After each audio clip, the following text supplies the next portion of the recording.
எல்லாரும் ஜிடிஏ பத்தி பேசுங்க ஜிடிஏ பத்தி பேசுங்கட்டாங்களே இன்னைக்கு பயங்கரமா பேசி பில்டப் பண்ணிடுவேன்னு பார்த்தா இன்னைக்குன்னு பார்த்து பசக்குன்னு போட்டாங்க.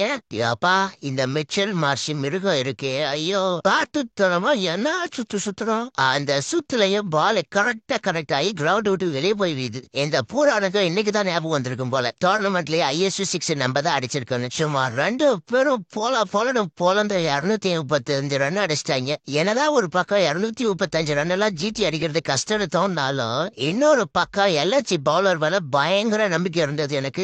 அவ்வளவு ஈஸியெல்லாம் விட்டுற மாட்டாங்க, எப்படி இந்த ரன்னை திருப்பி கொடுத்துருவாங்கன்னு. அதுக்குதான் அவங்களும் பயங்கரமா போராடினாங்க. ஆனா இந்த வில்லியம் ஓரோகே பையன் வந்து கெடுத்து போட்டான். கில்லையும் சுதர்ஷனும் பயங்கரமா பில்டப் பண்ணி போடலான்னு பார்த்தா இன்னைக்கு 20-30 போயிட்டாங்க. அப்புறம் பட்லர், ஷார்டானு, ரூதர் போர்டுன்னு பொழந்து பார்த்தாங்க. ஆனாலும் பத்தல. வேடியா மட்டுமே போட்டு இருக்கிறதுக்கு போர் அடிக்குதியா. சப்ஸ்கிரைப் பண்ணி சப்போர்ட் பண்ணீங்கன்னா மோட்டிவா இருக்கையா. சப்ஸ்கிரைப் பண்ணுங்க.